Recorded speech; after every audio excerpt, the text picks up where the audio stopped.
Welcome to Revelations with Delusional Knitter. I'm Angela, your host. This is episode 119, and it is Monday, June 15th, 2015. Welcome if you're new. If you're returning, I thank you as always. Either way, hope you enjoy. Continue to watch the show. Shows on iTunes, YouTube. I also post a link on Ravelry, the Ravelry board, Revelations with Delusional Knitter, as well as delusionalknitter.com. And if you're a member of Ravelry, come on over and join the group and say hello. I am also finally on Instagram as Delusional Knitter.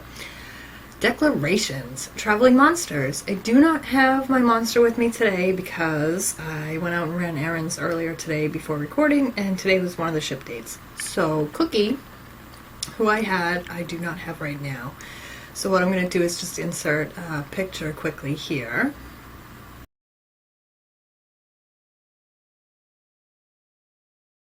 So that's Cookie. She was very cute, and she got to meet my other sister. My other sister was up from Florida for her birthday to visit with her friends, because they're originally from here, but my dad retired. My sisters are a lot younger than me. They moved down to Florida with my dad, and that's where they live now. But apparently she comes up and visits with her friends around her birthday, and I got to see her this time.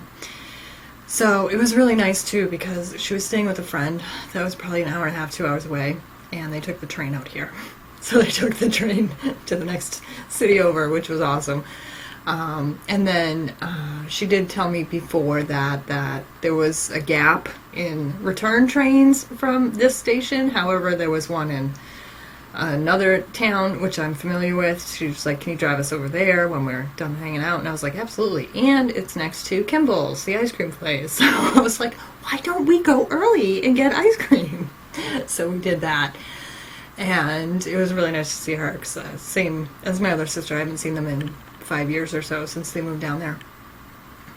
What's been going on? Work has been work. I did have, unfortunately I can't really talk about it due to the nature of what I do, but I did have a call the other day that was like it's the call you don't want to get. It's like the worst thing that could ever happen, ever. And as I'm on the 911, I'm like, I'm not hearing this right? No, this is not happening. Oh, it is! So I put it on mute, told the other dispatchers. It was funny too, because where I used to work, if the other dispatcher wasn't busy and 911 rang, they would pick it up and listen for a second, and they'd hear like, oh, you need an ambulance, or something, car accident, no injury, this, that, or the other, and then they would hang up and let you finish off the call and dispatch it. If it was a serious emergency, then they would start dispatching while you were still collecting information. Apparently where I work now, that's not the case. So I'm on the phone hearing this, and I look around, and the other two are not doing anything, and I'm like, they don't know what's happening. Put it on mute. I'm like, hey, psst. And yeah, it was fine. It ended up, well, the end result of the actual thing was not fine, but what I did was fine. And one of the lieutenants came up afterwards and was like, oh my god, you handled that awesome, And he actually said, the other city I used to work, I don't really want to say the name of it, but it ends in Berg. So he was like, blah, Berg, steal! Because where I worked before was actually a bit tougher than this place. And the next day, when I came in, there was an email, and it listed out the personnel that were active in this particular incident, and my name was right there at the top. Our brand new dispatcher handled the call fabulously, so it was pretty cool. But yeah, don't want to do that again. I actually had a little bit of trouble sleeping that evening. But other than that, it went fine. Also, if you can't tell, I don't know if it sounds a lot worse in my head, but I have a frog in my throat today, and I sound horrible. I had a sore throat for like the last couple of days. Today, my throat doesn't actually hurt, but when I woke up this morning, it sounded like a young teenage boy hitting puberty. So, bear with me. Let's see, the other thing is for work that was really cool is I've gone on a couple of ride-alongs recently to learn the roots. They call them beats over there, which I can't even get into, because where I worked before we called them roots. So I've been going on a couple of ride-alongs, and I have to tell you, when officers get called to a call, and it's lights and sirens, and you're speeding down the road, oh my god, so much fun. So much fun. the first officer I was with, we were flying down the road. I mean, obviously not, you know, he's stopping at stoplights to make sure he doesn't crash into anybody and stuff like that. But we were going double the speed limit. And lights and sirens and everything. And, you know, halfway down the road, he looks at me, because we were going, like, all the way across town. He looks over at me and he's like, "You freaking out yet?" And I was like, "This is awesome!" So, that's been fun. Also at work, the city had like a fireworks, it started at 4:30 in the afternoon, so the fireworks probably like 9:30 or something. Closer to 10, because that's when I get out. Like event kind of thing. They call it Starburst, but we could actually see the fireworks from dispatch. So it was really cool, because I got to see all these fireworks from the windows, because there's humongous windows in dispatch. It's really nice, because they open too. So I got to see fireworks the other night while I was at work. It was pretty cool. And Hogwarts at Ravelry, the new rotation started today, actually. So, and as I said before, I am a storyteller for this rotation, so I have a thread where people can get points and submit their projects that I had to come up with the prompts, so that was really cool, and that started today. So I'm excited about that. And now on to Revelations. So I mentioned before that I passed level 1 of the Master Hand Knitting program, and like, not immediately, but a few days later, ordered level 2. I figured with the forward momentum of passing level 1, I might as well just get started on level 2. So I have started level 2.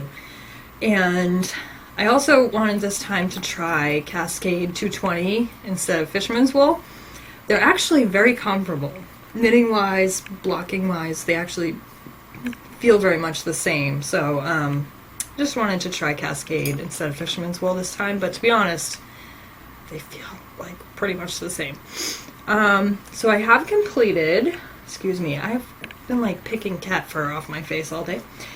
I have completed 3 swatches so far, and I have, I don't know if I'm too pleased with the reverse stockinette, but, so level 2 focuses a lot more on finishing techniques, seaming, buttonholes, picking up stitches kind of thing. So I have my stockinette swatches that I'll have to seam together. And I also have my reverse stockinette swatches to seam together. They're essentially the same exact swatch, you just flip them over. However, I did notice, even though I tried to weave the yarn in on the back side of the reverse stockinette, it still kind of shows on the front side. And maybe you can't even see it, but I can. It's a little bit thicker right there, and right there where I wove in the ends. And that may just be how it is, but I'll see what that looks like once it's seamed up. And then the dreaded seam stitch. I hate seam stitch. After that first seam stitch swatch in level 1, I absolutely hate steed stitch. However, say that 5 times fast, by the way. No problem. I think I learned from my first time around, and I had no problem with these ones. So there's that one. I will also have to seam. Not woven in the ends yet because I have to look it up, because seed stitch is a little different than stockinette, and I forget how I wove the ends in previously.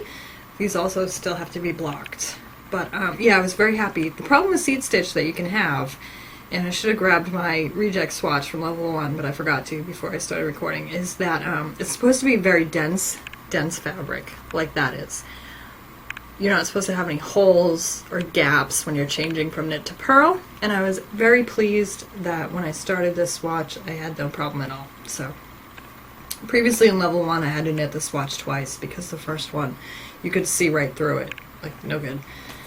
So that's going pretty well. And then today I ran out to a local yarn store because I looked online and I couldn't find anything in colors I wanted.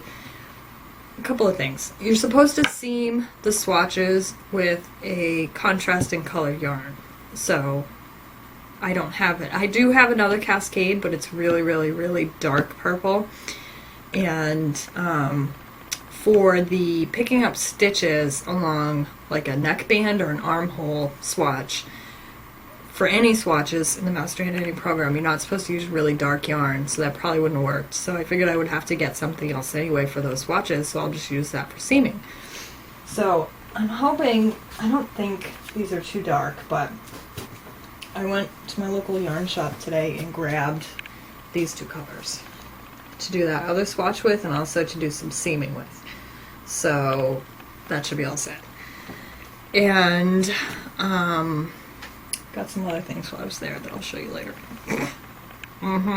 Yeah. What else did I have? Bigger on the inside. I started the Bigger on the Inside shawl by Kate Atherley. I don't know if this was ever on an episode before. I had tried doing this shawl before, and I probably was about where I am right now. So this is the top of the shawl, and I kept running into issues. The interesting thing was, when I went to go, I could not find the pattern that I had printed out previously, so I was just like, oh, I'll just go print it out again. When I went to go print it out, I noticed that there was an update to the pattern. So I'm now wondering if there was an error, and I didn't know it at the time. Because when I did the pattern before, I had it in my queue. It was like, I'm probably making up numbers here because I don't remember them, but let's say May 2nd is when I had started it before. May 9th, there was an update to the pattern. I did it this time and had no issue at all. So I think there was something wrong with the pattern before, that's why I had so much trouble. Because this time I'm having no trouble at all. So that's going fine. And I did a crochet coaster for, it was in the queue for a long time, I wanted to do it, and also Hogwarts at Ravelry. I'm in Slytherin house. We did a little bit of a shenanigan thing where there's the Hogwarts Historical Society, so you can enter a project into that thread at any time with any start date. The other threads have particular things where it has to be started, during the rotation or something for this particular course or whatever. But the Historical Society, you can enter at any time anything that you've finished. Doesn't matter when it started. So today was the opening of Hogwarts at Ravelry, and as many people as possible from Slytherin entered something in the Historical Society. So I looked around at my current projects, but I didn't have anything that I thought I could finish quickly enough, because this was only a couple of days ago that this was posted on the board. So I had this pattern in my queue for a long time, and I figured I can whip up a crochet coaster in no time, right? So I did, and it's really cool. It's like, I think it's called like Vintage Crochet Coaster or something like that. Vintage Linen Coaster or something, but this has no linen in it. It's just some cotton yarn that I got, some mercerized cotton. And I did change the pattern a little bit. The picots that I did were not picots in the pattern. It was like a slip stitch and then single crochet 3 and then slip stitch. I just did a picot, which is just you chain 3 and then you slip stitch it back to itself, and that does the little picot. The other ones were more open. I didn't really like it. If I was even doing it right, I don't even know, because I'm not, great at crochet, so I don't even know if I was reading it correctly, but I think I was. But that's my coaster that I finished. So I got plenty of yarn left, so I'll probably make up 3 or 4, probably 4, to have a set. And let's see, what else? That's it for Revelations. That's all I've really been working on lately. So, string theory. Mirkwood. Tour de Fleece is coming up. July 4th, I think, is when it starts.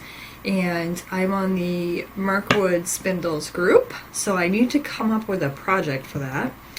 And I have yet to figure out what it is I'm going to spin for Tour de Fleece. So I have to get working on that and figure out what it's going to be. The other thing I got at the yarn shop, downstairs in this particular yarn shop, because it's an older building, it's almost like an old house or something, so downstairs is the yarn and stuff, upstairs is spinning and weaving and clearance. So I poked around upstairs. It changed owners a while back and it's a lot nicer now. It's cleaned up a lot and everything like that. I went upstairs to poke around and I found this bat for $7. So I really liked the colors and I thought it would be great for my supported spindles. So I might even try doing this real quick before Tour de Fleece and hopefully have it done and off my spindles by then. We'll see. And the other thing I got, actually, a couple of things I got. Does this go in here? We'll just put it in here. We'll just keep going. I got a couple more crochet hooks recently. I wanted to try a couple of different ones because I'm not a big crocheter. I have like probably every size in these. People have given them to me, whatever, but they're not the most comfortable things to use. I do love my wooden one from Knitter's Pride. I love that one.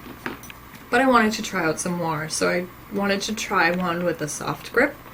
So I got one of those today at Michael's, and also at the yarn shop. This one was $2.30, a Knitter's Pride acrylic one, so I grabbed one of those too.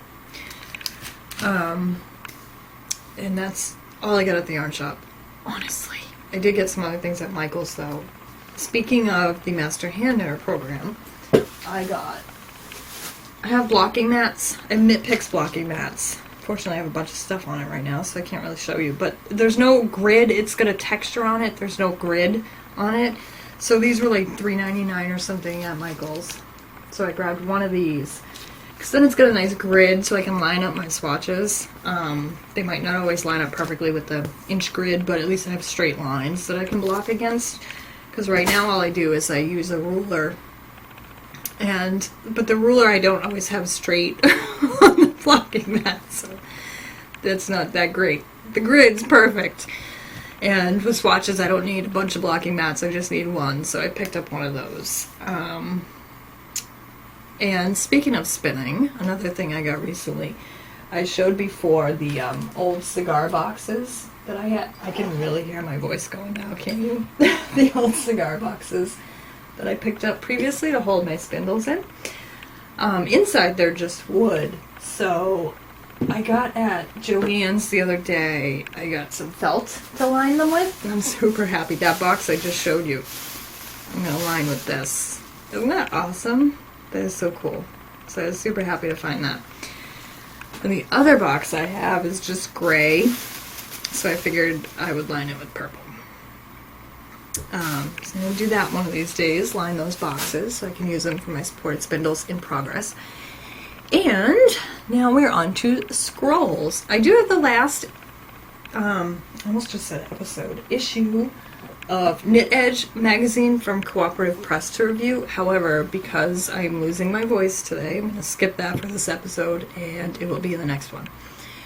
I do have, though, a product review for today, and it's called After This Row, and it's from Joyce Garris, and she's also donated one copy for a giveaway, and she's also given us a coupon code, which are at the end of the review. So I will insert that here. This is a review of After This Row, a knitting tool by Joyce Garris. She sent me book 1 to review, which is scarves, shawls, and shawlettes. She also has them for socks, leggings, and stockings, sweaters and coats, top-down sweater, and small projects. What this is it's a little booklet, PDF booklet, that you can keep track of your rows, rounds, pattern repeats, where you are in the pattern, any other notes you need for the pattern. Perhaps it's a technique that you're not used to and you have to keep referring back to it, and lots of other good stuff that I'll show you.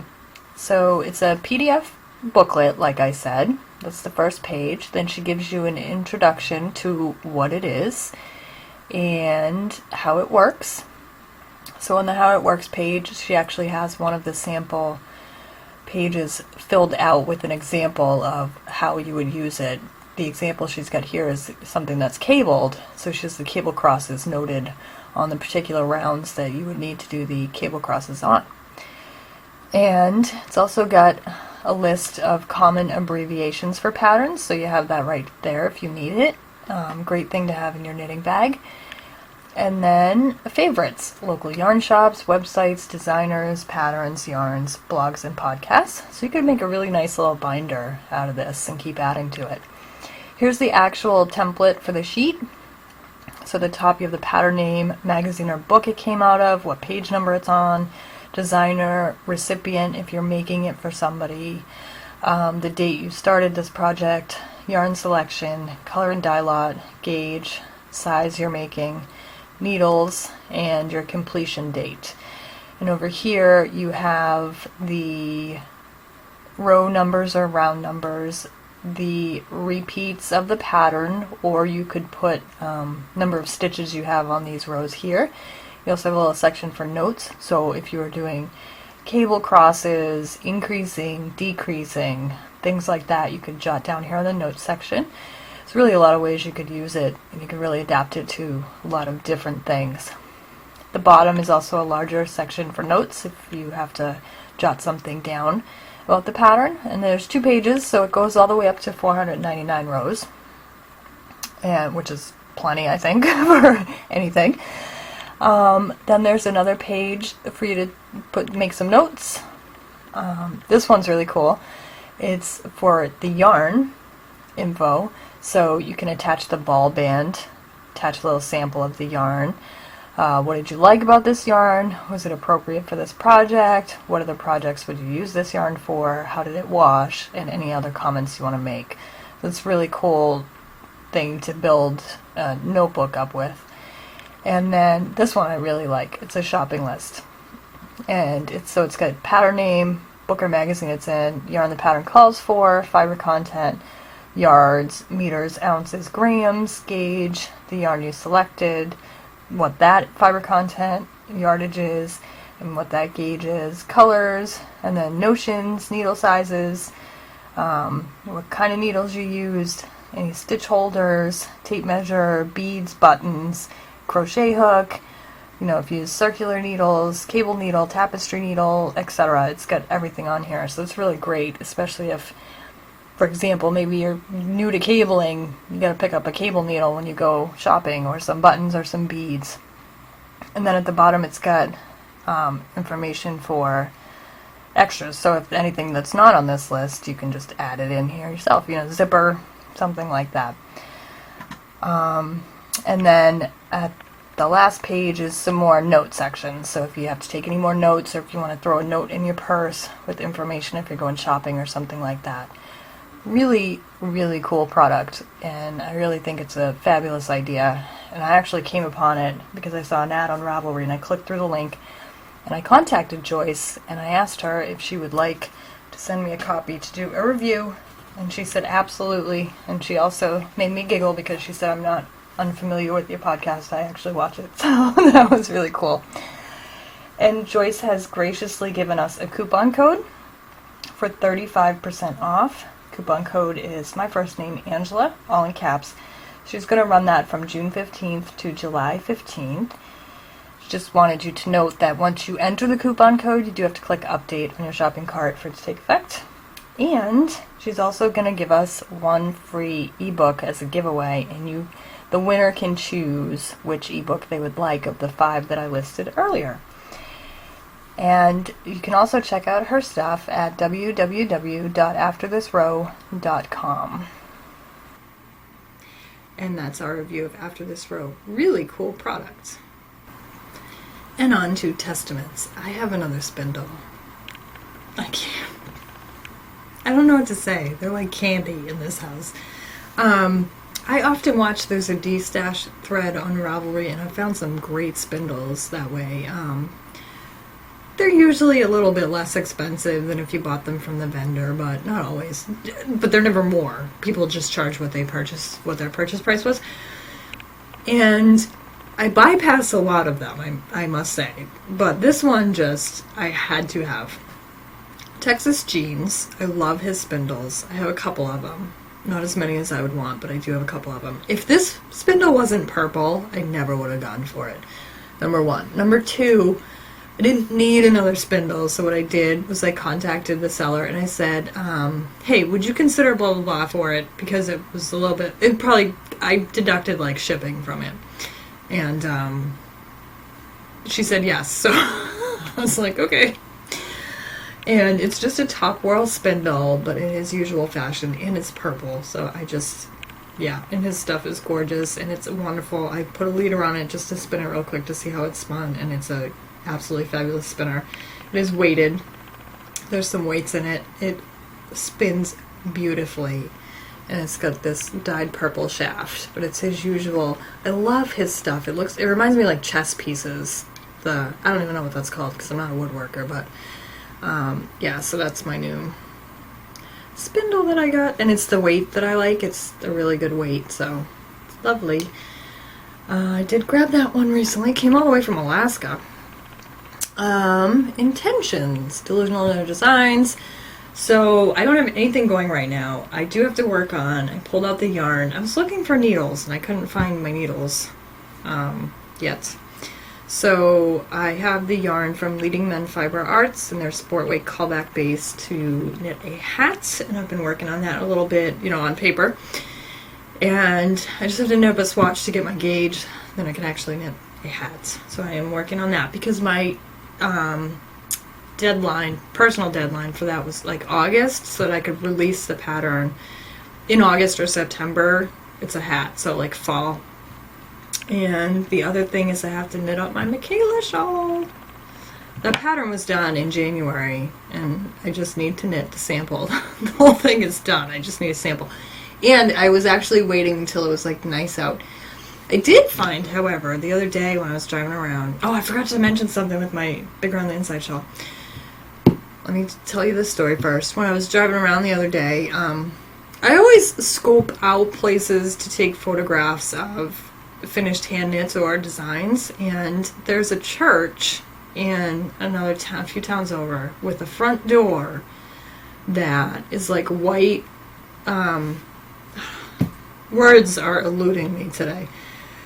The pane things, so like, you know, a window has the wood that covers the panes of glass, so it's white wood and it's a shaped door. All the glass in it is a light blue. And the Michaela shawl is going to be knit up in this pink. So I thought that would be an awesome contrast. So I actually think I might try and get the finished photos of that shawl in front of that door. I think that would look really good. So the other thing with the bigger on the inside shawl, there's a house in the center of my town, across from like the high school and the library. There's a couple of houses on the other side, and there's this one house that they often put something on their porch that makes me giggle a lot. Like in the winter, they have the heat miser and the cold miser from I forget which movie it is. It's a regular Christmas movie that plays all the time. It's an older one. And I drove by there the other day, and they have a full-sized TARDIS on their front porch. Oh my god. When I got home that day, I said to my husband, I said, hey, you know that house that has the heat miser and the cold miser? And he's like, yeah. And I was like, they have a TARDIS on their front porch. So we were joking that when I finish my bigger on the inside shawl, I'm going to go knock on their door and say, hey, do you mind if I use your TARDIS for some photographs? I might do it. But they always have something on their porch, like seasonal, that just cracks me up. The heat miser and cold miser were really funny this year because we had a really rough winter, and they're like full size, like blow up, like, you know, human sized things. They had the heat miser and the cold miser, and they had signs up front that was like, you know, cold miser 5, heat miser 0 during the winter. It's so funny. It was funny. So yeah, that's another scope out, like, place to take, you know, finished photographs. So that's all I have for designing right now. That just cracked. It was like a full-size TARDIS. I want to be like best friends with these people. I really need to go knock on their door. Hearsay. Hogwarts at Ravelry. I said the new rotation started today, so I'm very excited about that. And Ravelry patterns, I have none for you today. I did look quickly, but I didn't see anything that jumped out at me, and I am totally losing my voice now. However, sometimes the prompts in Hogwarts, they post certain things, and this one, there's always one that's like a prompt that's for like a modular piece, like they would have the beekeeper's quilt hexie puffs or sock yarn blanket thingies or whatever. So the one this rotation is exploding snaps, and it could be anything that was just pairs. So if you did 2 squares, they just have to match each other. And the person hosting this thread posted examples. You don't have to do them, but here's an example of what we're talking about. And I saw this crochet granny square one, and I absolutely loved it. It is so cute. So Let me find another picture. It's the Flower Garden Granny Square. And this is done in, she didn't actually do a blanket, she did like a tote bag kind of a thing.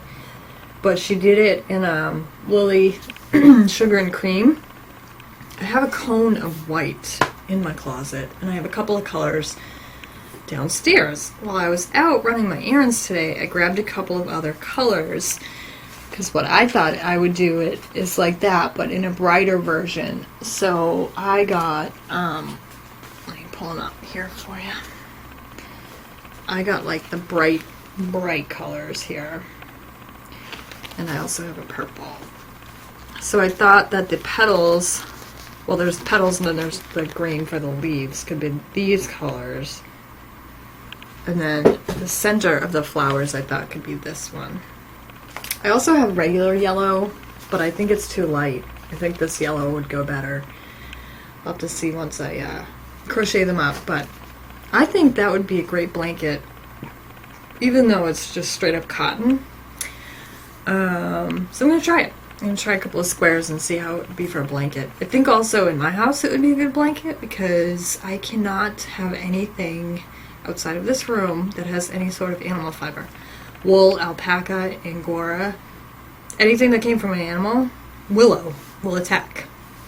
Cotton, acrylic, she doesn't care. Because we have acrylic blankets out in the living room and she could care less. If it's made of an animal fiber, she will kill it. She will kill it to death. Like the alligator death roll kind of killing. So, yeah. Cotton, though, will survive in the rest of the house. That's why, too, I was making the Sophie's Universe out of straight up acrylic because I can't make it out of wool. She'll kill it. Yeah. I still love her.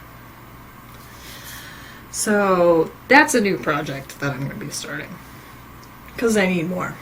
The other thing I wanted to talk about that I came across recently is called bullet journal. This is my bullet journal. However, what happened was, because I write large, I'm a loopy, big writer.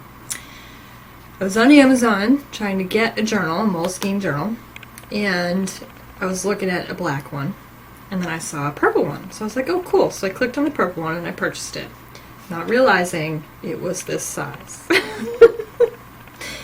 What I thought I was buying was a 5x8. What I purchased was a 3x5. So what I'm going to do is continue to go along with it, and you know, if I am using it, I'm like halfway through the book and I'm using it consistently, I'll go purchase the other one. But it's not too bad though. I've been able to fit stuff in here. So you can look it up, bulletjournal.com. I'll just briefly explain it to you. What it is because I'm notorious for filling up notebooks with notes, all kinds of things. To-do list, long-term to-do lists, grocery lists, crafting lists, the podcast even. I'll jot down notes on what I want to do on the podcast episodes, etc., etc. I also have notebooks full of patterns. Not full-blown patterns, just for example, like the sock yarn blanket. How to do a square. I have the square jotted down in a notebook because every time I go to do a square, if I've let it sit for weeks, I don't remember every single thing about it. I know it pretty much, but if I let it sit for weeks, I'll probably forget what I was supposed to do. I just grab my notebook, flip through it, you know, find the pattern. However, with the bullet journal, what the difference is that you have your notes, but you also have an index. So it doesn't matter what order they're in at all. And you also have keys. So far all I've gotten through is tasks and notes. As you need them, you just make up other keys. And then you have an index. So for example, June is on pages 1 and 2. Podcast episode 119, which is this one, is on page 4. And then you go from there. So it doesn't matter what you put in it. It doesn't need to be chronological. It doesn't need to be consecutive because you have an index. So for example, if I want to now put the mitered square sock yarn blanket pattern in here, I'll just pick a page, jot it down, dump it in the index, so the next time I'm working on the sock yarn blanket and I go, I don't remember what the decrease was, pull out my bullet journal, flip to the index, oh, that's on page 12, flip to page 12. Solved. And also for stupid things. The bigger one would also fit in my purse, but I did find that this was a really good size for a purse. And also if you're in a store to whip out and look up something, but for example, printer ink. I went to Walmart today, and I know that I changed out my black ink the other day, and I'm in Walmart. I don't remember what printer I have, because it's just some cheapo whatever printer. HP printer, and I can't remember. I think I keep remembering the old printer ink that I used to get, which was like 75. I want to say this one's 60. You know how ink has the number on it. I'm in Walmart today. I don't know if I need 75 or 60, so I'm like, I can't buy printer ink. I don't know which one it is. If I put it in my bullet journal, if I had my bullet journal in my purse, which by the way I did not. It was here on the desk. But I just started it, so we'll get there, but it's really, really cool. So yeah, check that out, bulletjournal.com. It's an awesome, because I'm notorious for notebook after notebook after notebook, and then the problem is, when I run out of paper in the notebook, I go to a new notebook, and then I lose all the stuff I had in the previous notebook. Eventually that will happen with the bullet journal. You'll fill it up, and you'll have to get another notebook, but it's not quite the same. It's just, you know, a little notebook on the desk, so I'm liking that a lot. So that's it for Heresy. That was a big mouthful for such a little book. And let's see, arts and crafts. Other crafts, I haven't been doing anything. I really do need to get back into drawing.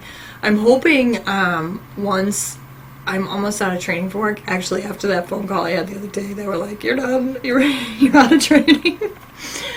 I'll get back into drawing and stuff like that. I'll bring my bag with me with my drawing stuff and do some drawing.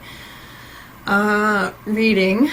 I am now on Harry Potter and the Chamber of Secrets. I finished the first book. On to the second book. The second book coincides with this current rotation of Hogwarts at Ravelry. Also, that audiobook that I listened to, that Zombie Fallout book by Mark Tufo. Yeah, Tufo. I thought I just said that backwards. I'm on the second book now. And that's very good as well. TV. Wayward Pines, I'm behind a couple on, but I'm keeping track of that one. The other one we've been watching a lot when we go to bed. My husband started watching it the other day, and I didn't even think of it. And I thought I had seen, like, all the episodes, but I haven't, actually. There's a lot I haven't seen. Keeping Up Appearances. That's a British comedy. Hyacinth. If you've seen it, you know what I mean. I love that one. That one's really good. I gotta go find Better Call Saul because it's probably done by now, and hopefully I can still get the episodes. The following, I might just give up on that one. Outlander, I'm still behind on. I won't give up on that one, but the other thing I should catch up on, my husband said the other day there was a commercial for it. He's like, oh, did you ever finish watching that? Falling Skies, I think I got behind on, and the last season is coming up soon. I'm also very excited. The Last Ship is coming back. And Orange is the New Black just came back the other day. I really sound horrible now. See why I didn't do that other book review. And I think that's about it for this episode. And I should probably just stop talking now. Thank you for joining me. Happy knitting and spinning.